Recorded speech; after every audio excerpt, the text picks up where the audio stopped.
Welcome to Oceanside Chat, Light Beyond Generations. This podcast was created to inspire, motivate, and provide insight through industry professionals sharing personal stories, career aspirations, and practical advice. Our guest is Tony Fadell, the inventor of iPod, co-inventor of iPhone, Nest founder, principal of Future Shape, and the New York Times and Wall Street Journal bestselling author of Build, an unorthodox guide to making things worth making. Time to get your feet wet in the business world and join us down by the water as we have an oceanside chat.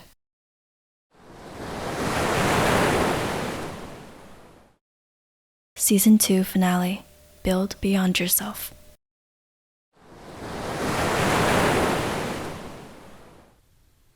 Welcome to Oceanside Chat. I'm Helen Wang, the host and editor of the program. For our season finale, I want to reflect on what happened in the past 6 months. Season 2 of the webinar and the podcast series was introduced in January 2022. I intended to design Oceanside Chat as a unique program that marries old and new perspectives and connects multi-generational leaders from college students to academia researchers, industry professionals, decision makers, board members, and senior advisors. We launched the season premiere with Dean Pisano of the Jacobs School of Engineering at UC San Diego. He encouraged college students to search for answers from our program and align their purposes of study to solve real-world problems. To reveal the critical nature of supply chain, I carefully assembled a broad range of speakers and topics relevant to the unprecedented global supply chain crisis. From January to June, we have launched 10 episodes of thought-provoking conversations. Thanks to our subject matter experts who endeavored to humanize traditional bedrock concepts like cost management, capacity planning, resilience beyond COVID-19, and opportunities and challenges within the food supply chain. For novel ideas, I enjoyed exchanging thoughts with far-sighted leaders about supply chain economy, the soul of supply chain, risk oversight in the boardroom, and what it takes to reinvent sustainable value supply chain. To further develop a knowledge sharing and learning enabling platform that embraces curiosity between generations, we established a new tradition by challenging our seasoned speakers to simplify complex ideas with an easy-to-understand analogy that hopefully resonate with younger generations. Now, for season 2 finale, we have saved the best for last, and it has been really hard to keep the secret from our audience. Today, I'm thrilled to introduce a friend, a source of inspiration for me, and a remarkable leader who has founded companies and invented products that dramatically improved our lives in the past 20 years. He recently published a book to give back, to mentor younger generations, and build communities and ideas beyond himself. So let's welcome Tony Fadell, the iPod inventor, iPhone co-inventor, Nest founder, Future Shape principal, and the author of Build, a New York Times and a Wall Street Journal bestseller. Tony, welcome to Oceanside Chat. Helen, it's great to be here. We have so much history of working together and doing so many great things. It's great to be back together, going to be able to chat about those things and help your audience. I'm looking forward to it. Awesome. Tony, I have saved a question for you. So if you had to delete all but 3 apps from your iPhone, which one would you keep? What would be the 3 apps I would keep? Yeah. Wow, that's really hard. The communications would be between either WhatsApp or email. I'd have to have a web browser. And then the third thing would either be Spotify or FEEP, F-I-P. And I think the best radio station. No, I'd keep Spotify because FEEP is part of Spotify. So it would be a communications tool, a browsing tool, and a music tool. Those would be the 3 things I have to have. Wow. You see how much our life has integrated to this device that you have co-invented. That's how much I'm saying dramatically changed our life. So congratulations on your new book. Thanks. Labor of love. As expected, you made the bestseller list for both the New York Times and the Wall Street Journal. So now the success for your first book is official. What is your happiness level on a scale of 1 to 10? 10 being the happiest. My happiness level, just the nature of who I am. I think my happiness level, the high it ever can be, is about 7 or 8. Sometimes it's 10, not very often, but most of the time it's 7 or 8. And so I feel pretty happy. I'm very tired. This book stuff is very different from the stuff we usually do together. So I'm still learning that. But no, it's great to be able to take my first time at bat with a book and be able to do as well as it's done. And, it was very nerve-wracking because I had never done something like this before. I can now breathe easier. We hold ourselves to higher standards, right, Helen? And because of that, I was nervous, but also high expectations for the book in terms of being sure it was quality. But you don't know what quality means when you haven't done it previously. So it becomes a real nail biter, but so far so good. So yeah, we'll keep it rolling. You have done a lot of impossible stuff in the past. But if you're thinking about writing the book and publish the book and get all the way come to this point, how difficult and challenging this is compared to everything you have done before? Well, the first thing is my name is on it, right? Yeah. The other things, obviously, I was behind the scenes. My name was inside of it, but not on it. So that was another big thing. The other one, it was a much smaller team. It still takes a team, but it was a much smaller team than what we've done before. And the biggest difference for me was that in the things that we create, you can usually update that in the field. In other words, when a customer has it, you can change it with software or what have you, accessorize it. In this case, you get one chance and one chance only, and it better be right. And you don't really get a lot of changes to it afterwards. Not like what we would normally understand it changes to be. So yeah, to really know when you're done, I've never had to be done with a product before. This I had to actually be done, right? And say, pen down. And that was definitely new for me, but so far so good. That's a very, very interesting perspective. I read the entire book within a few days and loved it. Thank you. Needless to say, right, your life is full of surprises. And you also tell memorable stories in the book, including your first startup of selling eggs to your neighbors. How old were you back then? Let's see, that was in 3rd grade in Pittsford, New York, near Rochester, where Kodak was everything in the 60s, 70s. I was in 3rd grade and the eggs would come one day a week. And my brother and I, with our blue wagon and my younger brother, we would go from door to door and have a hard time making change.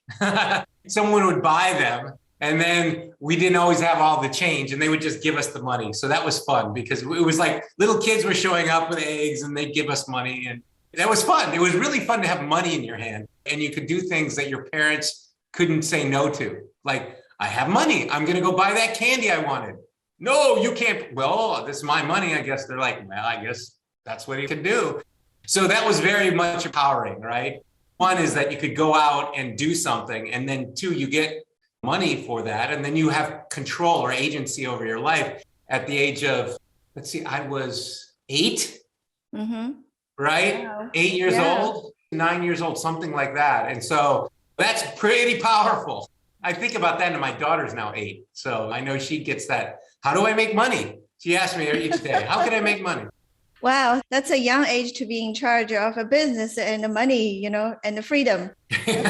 Business in quotes, but yeah, it worked. Sometimes it's easier when you're younger to start businesses because a lot of people just go, oh, that's so cute. Yeah. It gets a lot harder when you get older. Helps. Right. Yeah. So after more than 40 years, right? So what current fact about your life would most impress your 9-year-old self? Wow, look at these deep questions.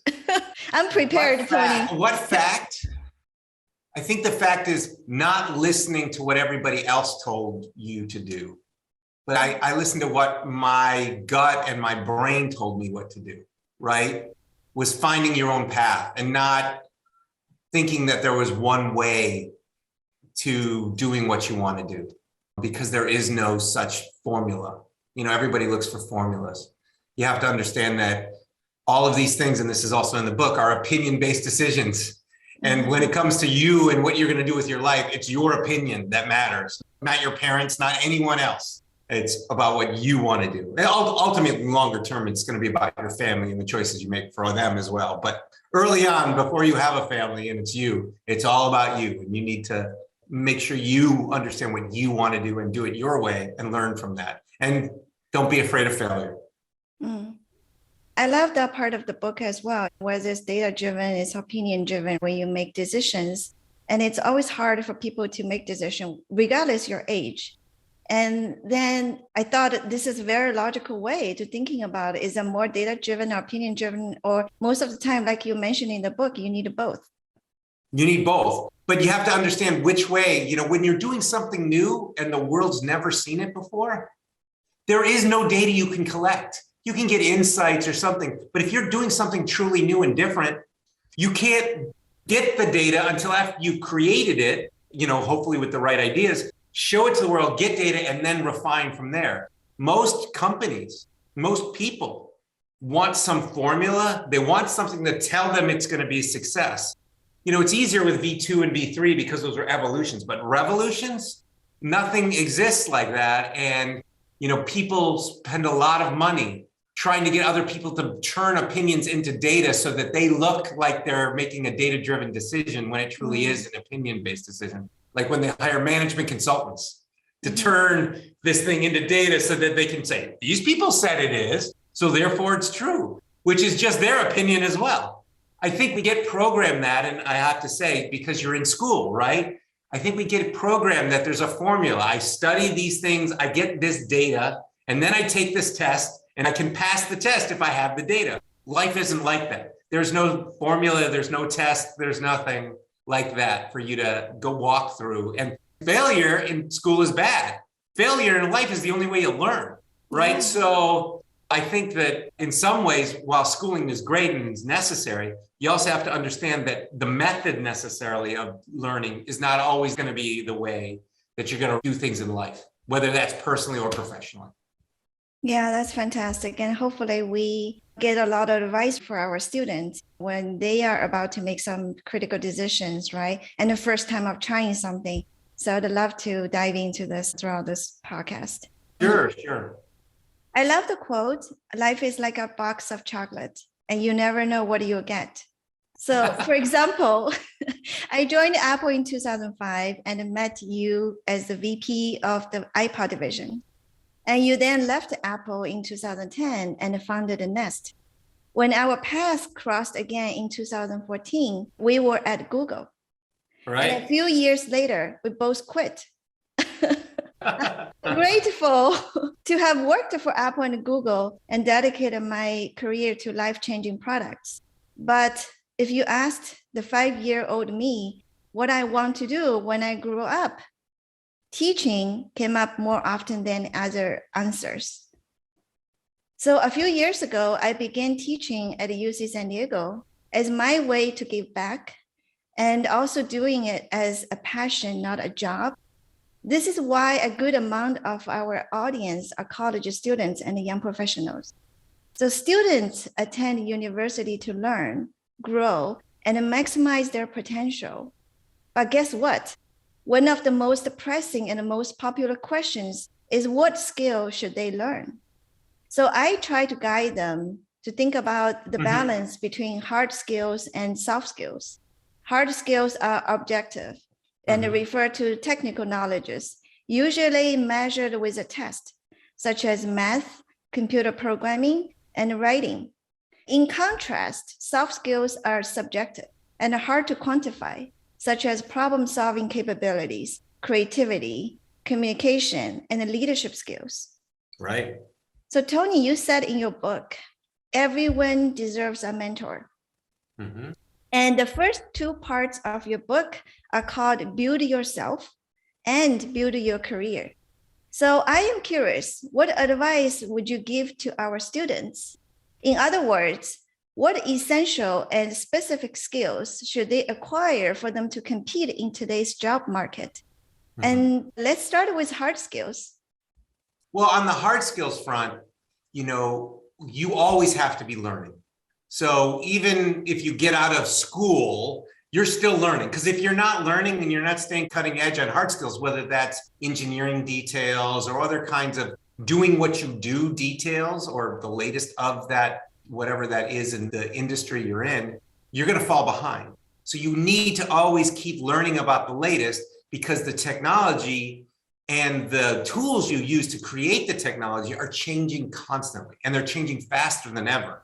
So when you get out of school, you're still learning, and you have to be learning. If not, you're going to be obsolete. So whatever the hard skills are that you need, you just have to understand that you're always going to need new ones. There's experiences you have that inform you on future things, but you should not just have stasis and take things for granted that things aren't changing. Oh, I've learned the latest and therefore it is. It's faster than ever, changing faster than ever. So on the hard skills, it's just remembering to learn, continue to learn, and be in touch and be curious about things that are just adjacent or things that might affect your expertise over time. Now, on the soft skills side, that's what you're not taught in school for the most part, unless you have some project-based learning or something like that. You don't have a soft skill. I think of it this way. People always ask me, are you worried about AI taking the jobs of everyone? And I'm not, because at the end of the day, the soft skills, I don't care how much the technology advances, it will never have the soft skills. And it takes teams of people and really good leaders and engineers and designers and operations, all kinds of different salespeople. They have to understand the soft skills. Soft skills are learned by doing, and there are some classes you can take, it turns it sort of into hard skill, but everyone has to understand that the soft skills are really, besides understanding them, the soft skills that you project are really tailored to you. You personalize them because everybody has their own personality. So there's no one right way to do, like to do an equation or to solve an equation. Usually there's just a few ways to do it.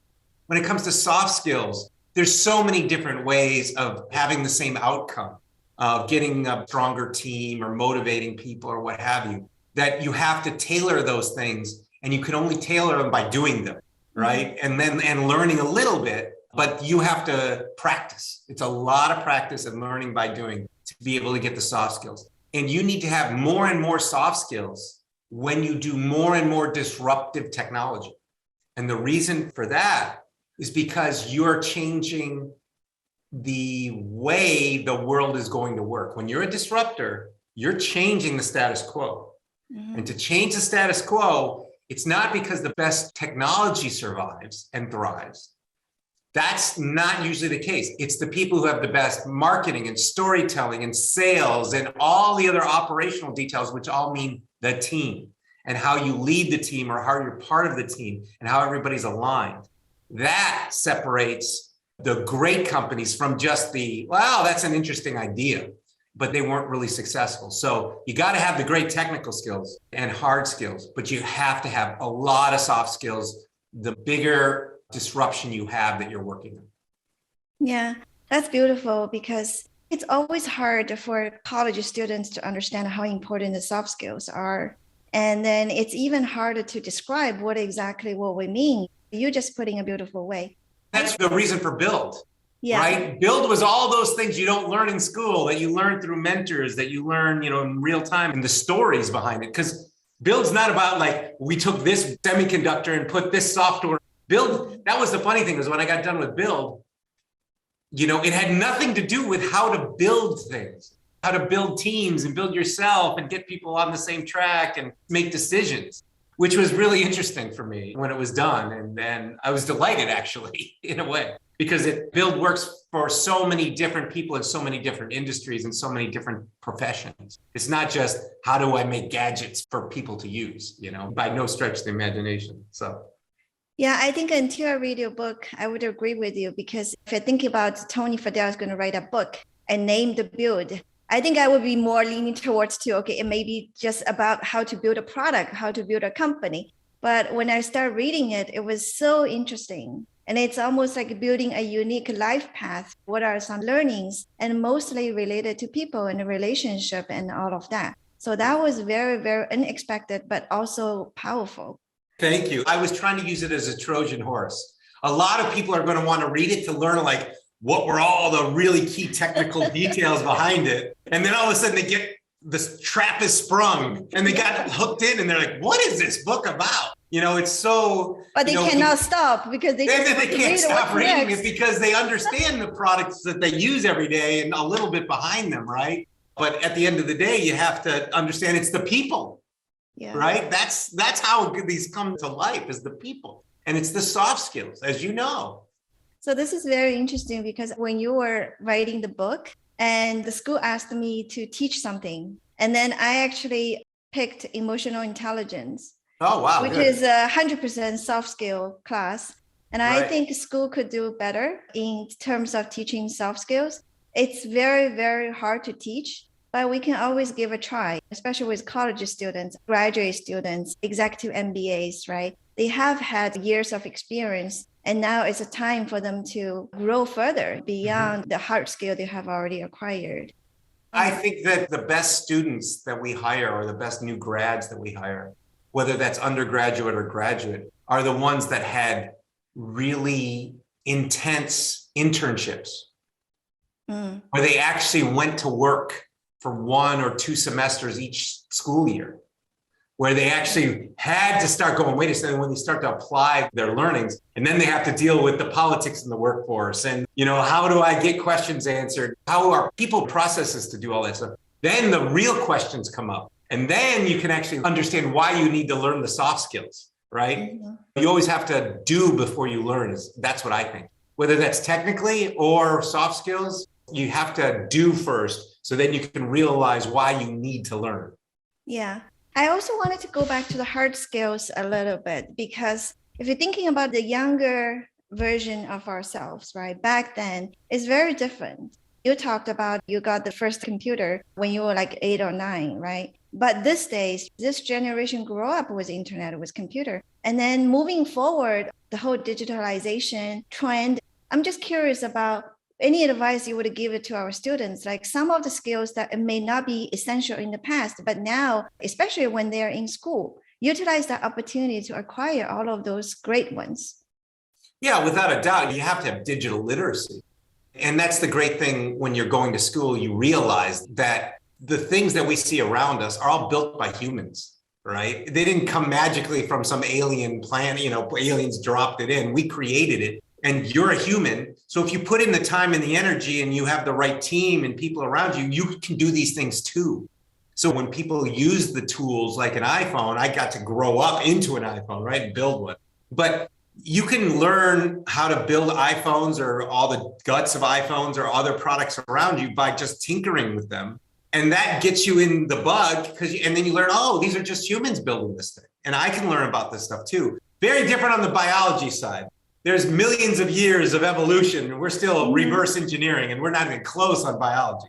But when it comes to hard skills like processes and engineering and sales and all these different things, you can learn all that stuff really well. So for me, I think about the empowerment you get from being able to take things apart and put things back together and just know you're going to be another, chapter standing on the shoulders of all of these other people who created technology, and you're standing on top of them and somebody will stand on top of you. And it can be done. It's been shown for decades and centuries now that happens. So don't be scared. Feel empowered because you're a human and you have the same education, and go for it. That's wonderful. Tony, you are an active investor and entrepreneur with more than 30 years history of founding companies and designing products that profoundly improve people's life. So what are some of the biggest and most difficult problems you're trying to solve now? Now, there's 3 general categories. One is helping the planet and helping find solutions to the climate crisis we have. Strengthening societies.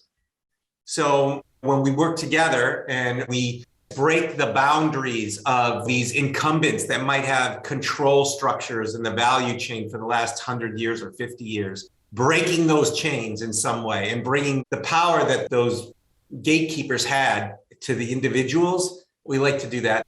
And then the third one's really personal health and how do we improve health on the planet. So those are the 3 main categories. Now, we don't solve any of them ourselves. Well, we call ourselves mentors with money. And we work with all these incredibly brilliant entrepreneurs around the planet. and help them. And the reason for build was I get the same questions over and over. So I put them in a book so I could give them to all the people we invest in so I don't have to tell the same stories over and over. So that I could get into deeper stories as opposed to just the top line stories that are in the book. So yeah, it's really fun and it's really rewarding working on those 3 areas with all of these entrepreneurs and being able to help. Could you give us some examples of each category? Sure. Let's see. In the climate, this kind of goes into health and it is climate. So Impossible Foods. We were one of the first checks in Impossible Foods and first investors in Impossible Foods. And so that was before everybody was talking about plant-based meats and alternative meats and the methane that's produced by cows and all the land use issues and all that stuff. So that was something we did. And so it's slightly better for your health and a lot better for the planet. That's one thing we did. And obviously it's successful. On the health side, specifically, we have many different companies, but we have one company called Prenuvo, Prenuvo. And what that is a full body scanner. And that body scanner in 50 minutes will give you a full inside analysis through MRI of your body. It's very Star Trek-like. You know, you lay down and 50 minutes later, you see everything on the insides and you can get all these indications. And so that's really a huge wave of preventative care as well as diagnostic care that is coming and will be everywhere over the next 5 to 10 years, helping health, helping societies. So when I say that, we try to bring financial and technological means to the society and the small and medium-sized farmers. So agriculture and aquaculture. So in aquaculture specifically, we have a company called Expertseed. And what they do is they provide the technology to shrimp and shellfish farmers to make sure they have the healthiest, best crops, the most valuable crops, but they're also not hurting the environment.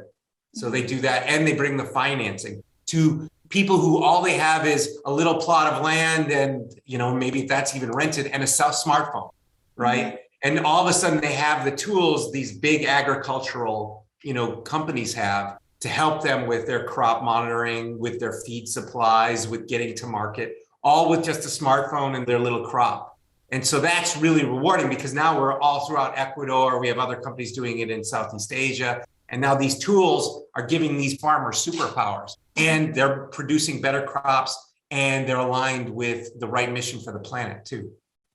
Wow, those are very tangible examples and the things that you're working on and in a very big problem areas that everybody is trying to do something about it. So that's wonderful. And I cannot imagine the 200 startups that you're advising and mentoring. How would that impact be?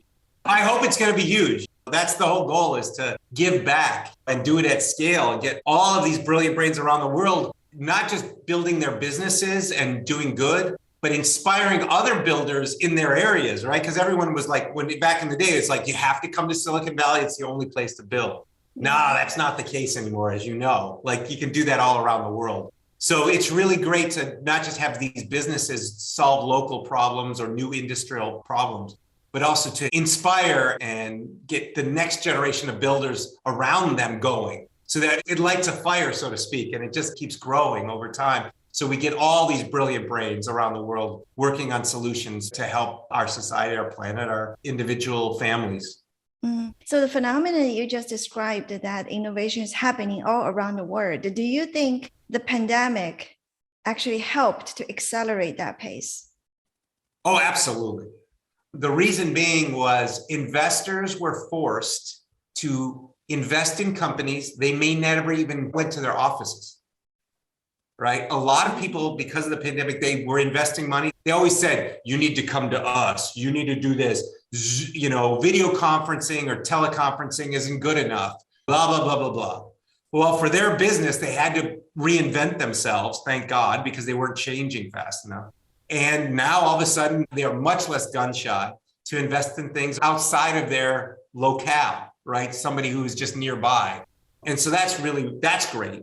The other thing that happened was the tools and the technologies became even more widespread and easier to use as well as more democratized. In other words, more open source was happening. More things were being developed in different places. Virtual teams are being formed with people all around the world so that you didn't just, again, have to have everybody under one roof and only the talent you could get in your town was the talent that you're going to be able to use. And experts know that they're like, yeah, they spend half their day virtually, maybe talking to teams or individuals.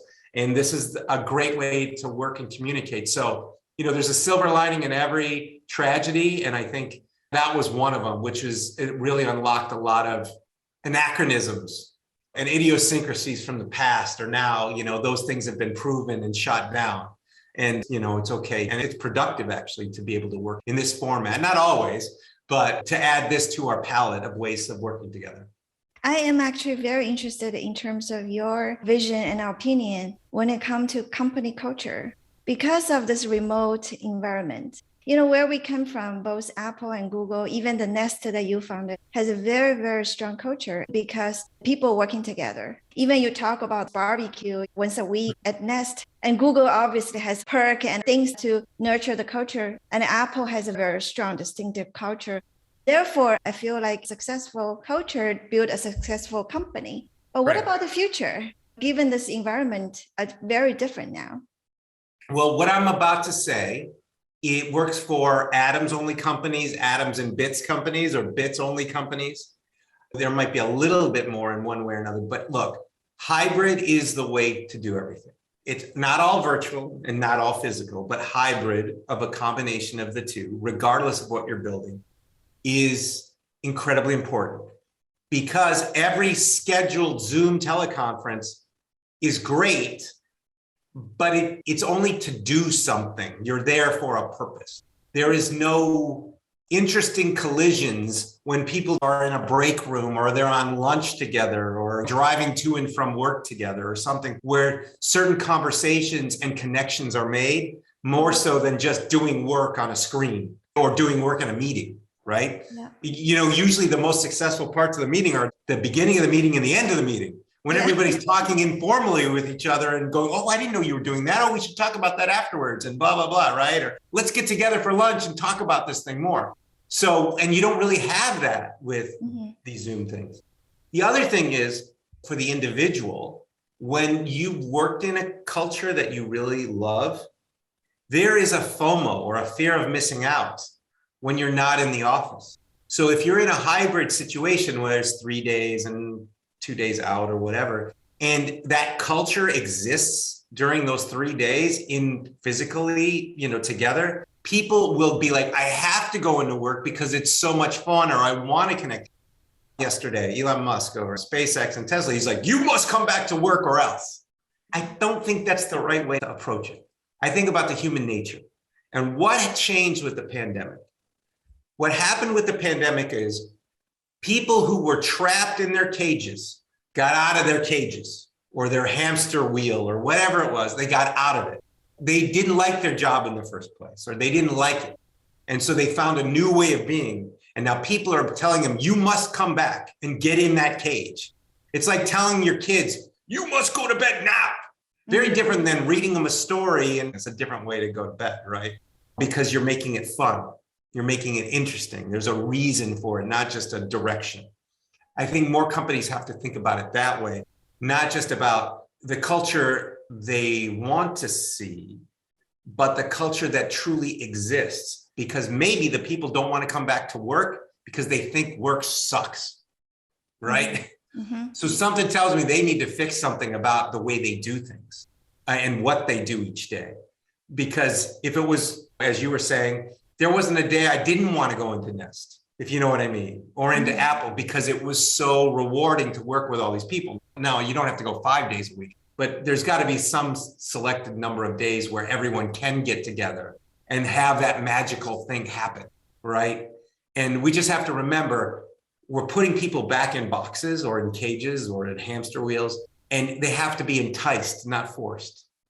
How you describe it is an opportunity to strike a balance, right? Hybrid actually gave us a balance in terms of how much time you want to stay in the office versus how much time you want it to be just free. You're going to do your work, but you're not going to have certain schedule constraints in the mornings or evenings or whatever it is. But I think the big thing here is, yes, it's an opportunity. It's an opportunity to look at your culture and also build it, maybe build it differently. But you have to remember that if your meetings really sucked when you were physically together, why are they going to all of a sudden get better when they were virtual or physical again? So what were those things that people really don't like doing? Yeah. Or some people just don't really care about the mission, and then they shouldn't be at that company anymore. So sometimes it's about the culture or the company. Sometimes it's what they're building, and sometimes it's the individual. And you have to tear those apart to really understand, because it's too easy to go, I don't want to go back to work anymore. Well, why don't you want to go back to work? Be very specific so we can fix those things at work. Do you see what I mean? As opposed to, I'm really not working. I just have my feet up at home and I check in with a thing, but I'm really not working. Well, then that's a different story. I think we have too much of this general press just saying, oh, people don't want to go back to work. I think there's a lot of different motivations behind it. Yeah, that's great. You cannot avoid talking to Tony about technology. You are the principal at Future Shape, an investment and advisory firm coaching deep tech startups. Currently, Future Shape is coaching more than 200 startups that are innovating game-changing technologies. So, Tony, is there some promising, exciting technology that you have invested in or are watching for you're willing to share with us? Well, there's a lot of companies that are doing really interesting things. A lot of stuff from new types of materials, new types of energy storage, better batteries, like I said, better health. There's so many cool things out there. And so we only invest in things that we care about and we're curious about because we have that luxury. So usually if you look at the 200 companies, maybe it's 198 that are really interesting. There's one company I'm working on now that I can't really talk about, but solves a real problem for us, well, with a big trash problem that we have in the planet. So I'm looking forward to talking about that in the quarters to come. But it's really tremendous. What are other things? Menlo Micro, which is right there in Irvine, which is right near you guys. Mm-hmm. They're having the transistor moment for relays. Relays, they open and close electromagnetically, most of them. Well, the relay hasn't really been innovated in 150 years since it was first invented. Well, this company in Irvine, Menlo Micro, has reinvented the relay. And it brought the transistor moment to the relay.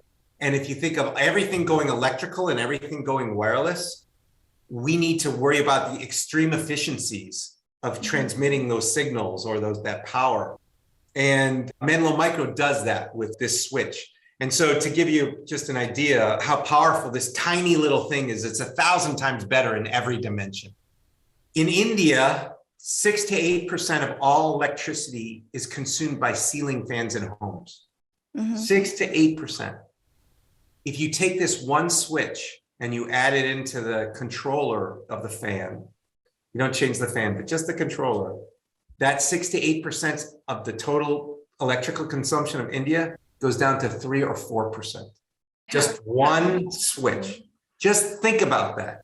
Because 60% of all energy produced on this planet is wasted today. 60% of all energy produced is just thrown away. Think about all the places where we can go after that waste and literally clean up so many things without changing very much, right?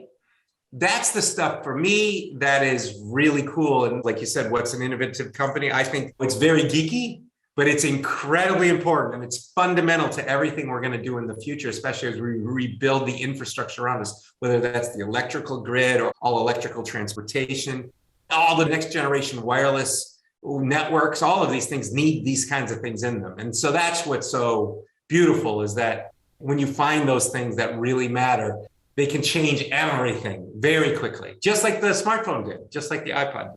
So provided with the problem that you mentioned, right, the 3 categories, and also some technological trend that you observed, do you suggest any new skills for either the students in the school or young professionals who already graduated? What are some of the things that they should be watching out and equip them with? Well, I think in all cases, every single employee or leader in a firm or anything, it's important to understand climate and understand what happens to the things we build after we build them, not just in the usage, but at the end of life. That includes something in the bits only. It doesn't have to just be atoms. And I think it's as important as reading or writing or doing math. You need to understand enough of this so that you factor it into the designs and the things that you're making or in the companies that you work for, to ask the questions to say, how can we change? How do we change to be greener? Because usually if you're greener, it's usually better economically for the business too. It's better for the planet, it's better for the business, and it's better for our individual health. So the more you ask questions around that stuff and you get involved, the more likely change will happen. But if everyone just thinks it's like, oh, that's the environmental group, they take care of it. The way I say it is, you're either part of the problem or you're part of the solution. Mm-hmm. And if you're apathetic or indifferent to the climate change, you're part of the problem. Yeah. To be part of the solution, you need to be doing things professionally and personally at home to figure out how to change your consumption, to figure out how to buy better, how to implement the things that you're implementing better or differently at your professional position or what have you, so that we're all working together. Because, people are complaining, I don't want to be at work 5 days a week. Well, all of a sudden people are changing and saying it's got to be hybrid and there's different stuff. Well, if that same workforce was also saying we must fix this in our company, not just we have to be green, but we have to fix these 3 things at our company because these are really bad, because they know the details and they rise up and all the employees say that, guess what? Change will happen. Mm-hmm. Even if the leaders don't want it to, the change will happen sooner or later. So it's incumbent on everyone to be part of the solution. And even if they're not leading, to be asking the questions and getting informed, not just the problems, but the potential solutions, or ask the questions in a way to find potential solutions. Yeah, I love how you say it. It sounds to me that everybody needs to be more mindful and being thoughtful in terms of circle of life, whatever you are doing, right? Whether you're consuming them, whether you're producing them, designing them, thinking about more of breadth and depth of the circle of life. What's the impact? And a lot of times it's hard when you're single, before you have a family, right? Uh-huh. Before you have a family, to really think beyond yourself and your own needs. For me, I always cared about nature and things, but not to the level I do today. It was until I had my first kid, right? Yeah. And then you start going, wait a second, what are we doing here? So I encourage the audience, the students out there, to not wait till they have kids or think about future generations. Think about it from the opportunities for your career, both professionally, economically, financially, to go into these spaces that need lots of brilliant brains, because we're going to have a massive set of hiring, or we already are, in all of these industries around that stuff that need to change. Don't just go where the change is occurring, go where the change will occur, where you can go to a certain business and bring technology in to help them do things better, because they're going to need you. So just don't wait to take up the climate cause because it was something our parents did or our grandparents did. It's also an opportunity for you to actually make a real big mark and actually help you and your future family, if that's what you choose, in a big way when you're young. You don't have to wait till you're older. I can tell you that the future generation cares a lot about it. And I would love to bring you one day to the classroom and to hear that what they're worried about, what they wanted to work on. I'm very optimistic when it comes to the future generations, especially the one in our school. I'm with you, because the entrepreneurs that I'm working with, a lot of them aren't married, they don't have families or what have you. And the passion that they have for health or society or the environment, these kinds of things. People always ask me, what do you think about the future? Because everybody thinks it's so dark and horrible and we don't have anything, because all they hear about is negativity. When you work with all of these brilliant brains and you see what they're working on and what they're manifesting in the world and their enthusiasm and the mission they're on, there's no way you can't be hopeful. You have to be hopeful when you see like, oh my God, they're working on these things and it's going to happen. It's just a matter of time and a matter of will in the governments and some of our powers that be to change. But when there's this massive groundswell and solutions, not just complaints, but solutions, that's when it's like unavoidable. You have to take note. And it just brings so much hope. And I'm so optimistic. And that's why I love doing what I do, because I get to see 10, 15 years in the future and see that we really do have solutions to many of the problems we have. We still have more things to do, but there's so much opportunity. To me, I think of this as what happened in the Industrial Revolution between like 1880 and the 1930s and 40s. Mm-hmm. But that really happened in just a few cities around the planet. We're going through that same transformation in every city in the world at the same time, or nearly the same time. That means there is so much opportunity in so many companies and so many things that need to be built to fix and undo all the things. It's not going to be the incumbents who are going to fix it. It's going to be all these new companies, right? General Motors, Ford, all these other companies. They started back then and they became huge because they rode that wave and they did it right. What are the companies now that are going to be created that are going to be those Fortune 500 companies over the next 30 years? There's so many more companies that need to be created, because if you look at many of the companies on the Fortune 500 or 5,000 list, many of those will not exist in the next 30 years. So who's going to replace them? This is awesome. I love this conversation because I can feel the energy, the optimism. So Tony, you wrote in your book, building a product is like making a song, or just by reading it, I love how you say it. What do you mean by that? We've worked in organizations, you and I both know this, where someone says, I was the be all end all, I did everything, right? They want to claim credit for everything. The reason for writing Build was to give credit to a lot of people along the way that I worked with, because building stuff, anything, even a book, requires a team. And when I mean team, it's like a band. Sure, there might be a band leader, whether that's a rock band or a pop band or a symphony. Sure, there might be the lead singer or there's the conductor or whatever. But at the end of the day, if the horn section is missing, or the violin section is out of tune, or the drum is off beat, or whatever, it all falls apart. We have to stop thinking of there's this one person who does everything, and they're the genius, and everyone else just follows the lead, versus a band who comes and each person brings their expertise, their experience, and their creativity, and brings the different things. And only when they're all working together in unison, and I'm not just talking technically, I'm including sales and marketing and legal and finance, when they're all working in unison, and there is someone who is leading but not taking over, because if they take over and tell everyone what to do, they'll be offbeat. Then this beautiful thing can be created, but only when everybody's pulling and has the same mission and wants that. So that's what I mean by it's a song, because that song has lots of different elements from different parties that didn't all come from one source, and they all have to come together in some beautiful way. And you can feel a good song from a bad song, right? And you can tell. Yeah. And the best series that I have seen on creativity now is the Beatles' Get Back. I don't know if you've seen that. The 8.5 hour, it's not a documentary, but it's really a reality thing. It was like kind of like a reality program in the 60s of how the Beatles created their last album and their last concert. To me, that was utterly fascinating, because you see each person bring in their skill set, and there's still some leading going on, a little politics and everything, but you see that all coming together, and there were fights and there were mistakes, and you see everything. It's a genius set of programs that anybody who's creating should watch, because it shows you even the masters, for when they were in their career, they made errors and they were having fun and whatever, and they came out with, and they had to work together, right? And I think that's really fascinating. And I juxtapose that with the General Magic documentary.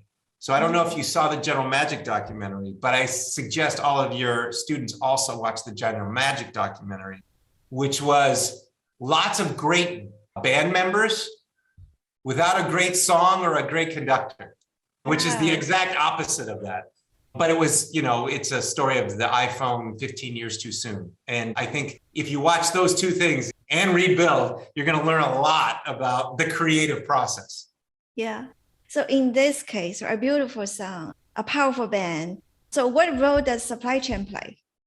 It's this is a personal to me. So of course. Well, yeah, and you're including manufacturing and supply chain? Yeah. Everything. Well, look, whether I was making an iPod, an iPhone, a Nest thermostat, or even making a book, to tell you the truth, it takes all kinds of people to work on the supply chain. And when I think about the supply chain, and I think about most creation of things, it all comes down to operations and supply and manufacturing.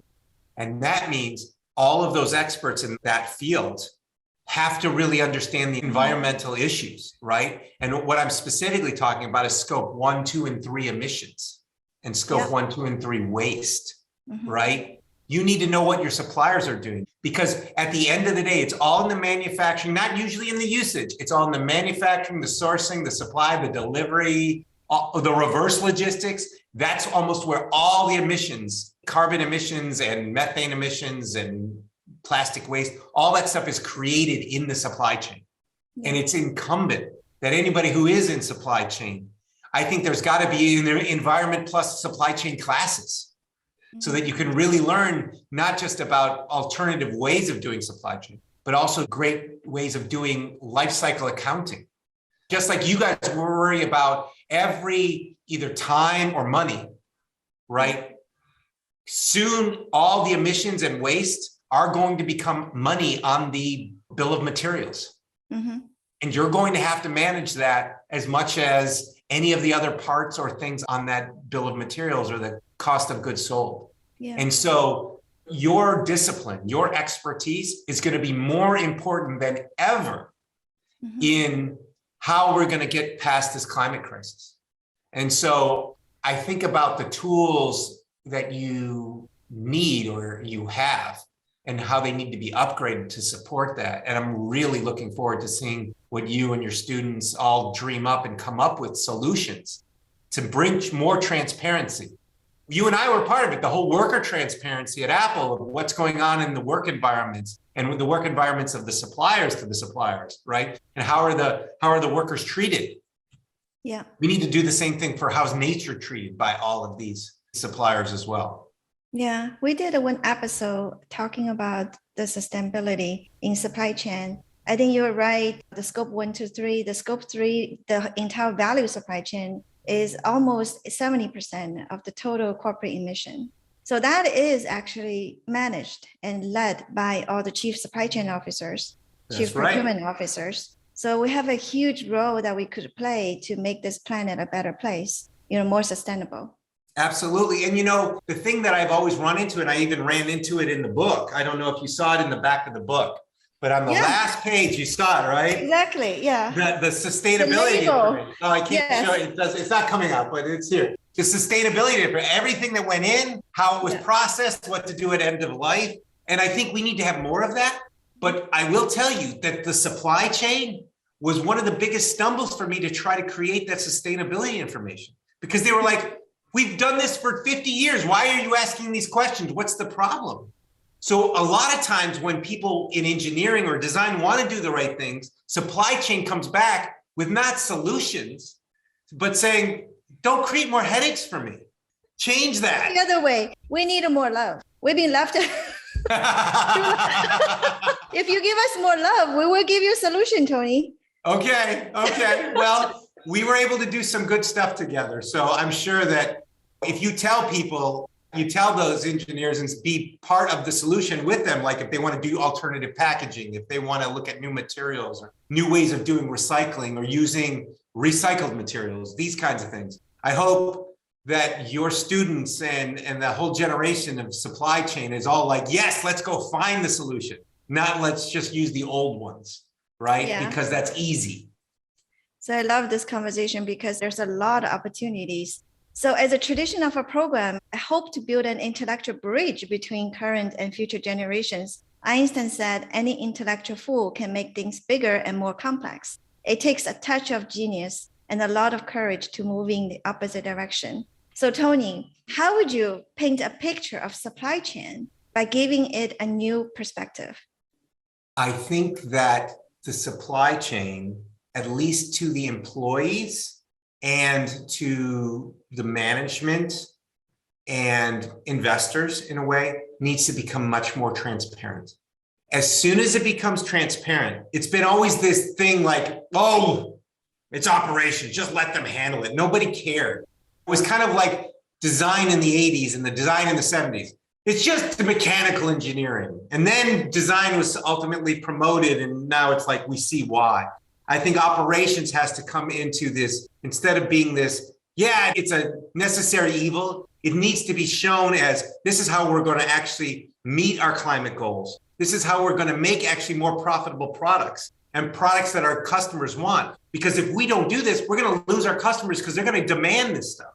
So I think the more tools to bring transparency and education about what you do and become more part of the solution for helping engineering, designers, whoever it is, to find other materials and saying, we're going to stop using this vendor because they have the wrong worker policies, they have the wrong environmental policies. We're going to go here. This is the right supplier that has all these new things that we should try in our things. And yes, engineer, you're going to need to do that because it's going to affect our COGS if we don't, right?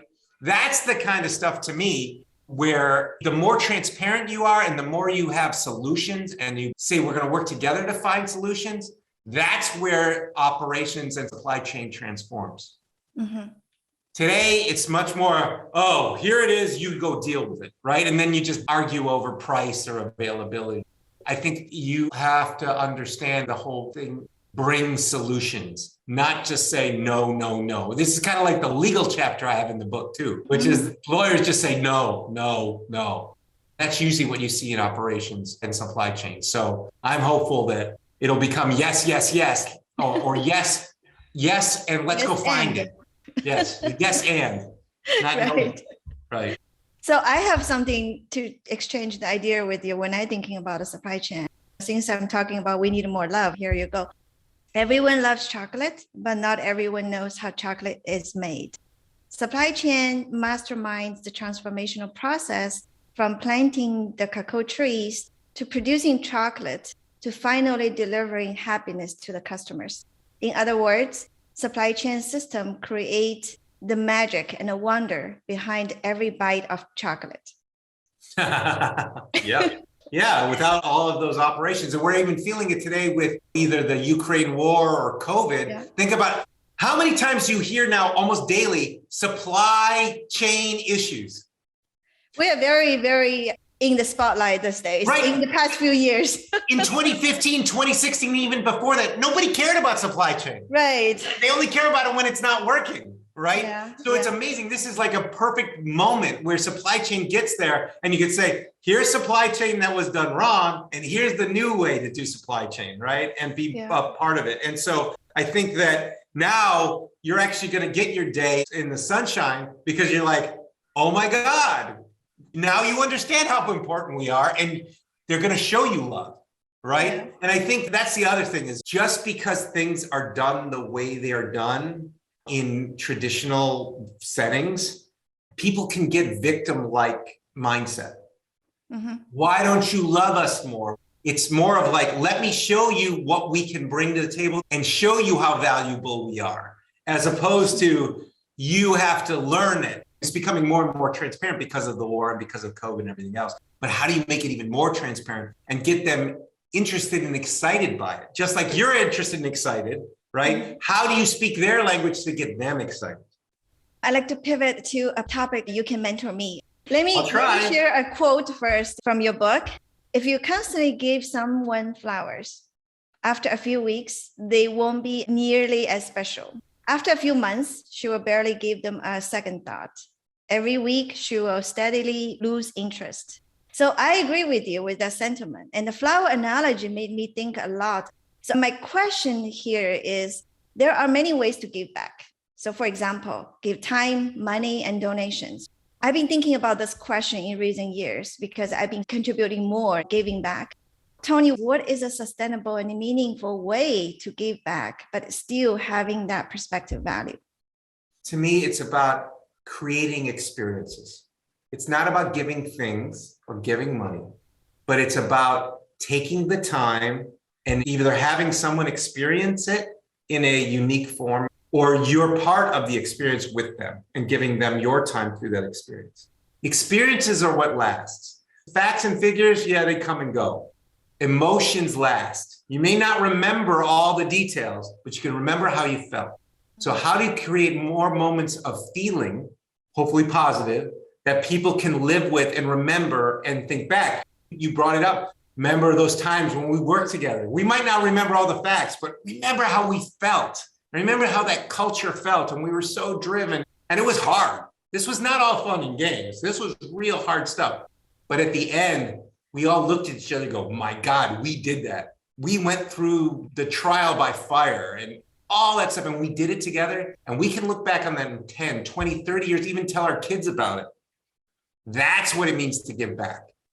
So how do you make those experiences, right? And that can be through mentoring or teaching. That can be through creating with others. That can just be experiencing a different vacation with somebody that you never would have considered, or meeting somebody new that you never would, or going someplace that's off the beaten path that you would never consider. It's about finding those special experiences that bring emotions, because those emotions will last a lifetime. Oh, I love the answer. Thank you. That will give me something to really think about after this as well. So thank you so much. And the best emotions are when you've invested in someone or invested some time or whatever it was, and then they come back to you and they say, thank you so much. You helped me so much. It's really rewarding, right? Because that person has that emotion. They had that experience and they'll never forget it. And they're thanking you for it. To me, that's even more powerful than just what you do for yourself. It's what you enable for others to experience in themselves. And that is just, that's so incredibly rewarding. And that's the reason for the Mentor in a Box build, right? Is to give back to all those mentors who helped me. And hopefully this book will bring experiences and bring people the perspective to find those experiences for themselves that really help them build who they are and whatever their dreams are. You wrote a chapter about heroes in your book. Mm-hmm. And for those who hasn't got a chance to read the book, I love to read this. There is nothing in the world that feels better than helping your hero in a meaningful way and earning their trust. Watching them realize you know what you're talking about, that you can be relied on, that you are someone to remember, and then seeing how that respect evolves as you move on to the next job and next. That's the great thing about heroes. You can use their inspiration to drive you. So Tony, you are the hero for many of us who have worked for you and worked with you. So thank you so much for your leadership, your passion, your inspiration in building a better world.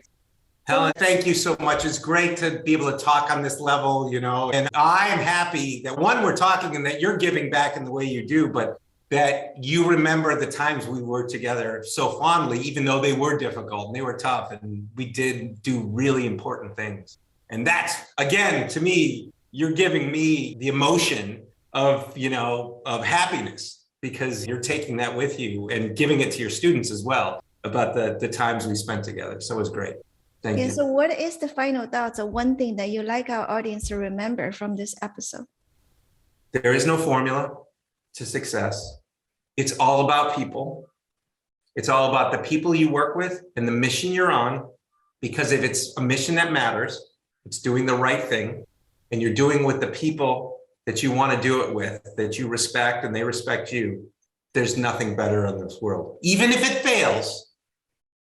it fails, which many things will, you just keep going on, because it's those memories you make and those connections you make that allow you, maybe in the next part of your career or later on in your career, to come back together, work together, and take all those learnings and those failures and the learnings from those failures and do something bigger and better and bolder, right? So just remember, it's about the people and the mission that you're on and how you work together, regardless of success, because those are the things you take away with it. And that's what builds you as a person. Tony, you are the perfect guest for this episode, actually, for a few reasons. I would love to share that with you. First of all, I believe technology innovation can help solve many problems, including supply chain crisis. So thanks for sharing some of your vision and also help us to conclude the season 2. And then in October, we will begin a new season when I teach innovation to market at UC San Diego. On the one hand, the upper division undergraduate students in my class are the younger versions of ourselves. On the other hand, our talented students look up to you as a role model. So I have decided to give your book as the final award for the winning teams who successfully develop a startup idea. And then season 3 will focus on entrepreneurial mindset. So I hope to invite you back to Oceanside Chat and continue the conversation about the second half of your book. Is about building products, building business, and the teams and beyond. I look forward to it, Alan. That would be awesome. It's so great to speak with you and take a walk down memory lane, but also talk about the future. And so thanks for having me on. I hope the audience learned a few things today, and I'm looking forward to hearing what the next generation entrepreneurs who win the Build book next year, how it inspires them and what they're working on. I'm sure I can learn a lot from them. So thanks for our listeners. You have been with us for the entire season. While you enjoy the summer vacation, I highly recommend reading Tony's book, Build an Unorthodox Guide to Making Things Worth Making. Thank you very much, Tony, and thanks, everyone. Thank you. Thanks, everyone.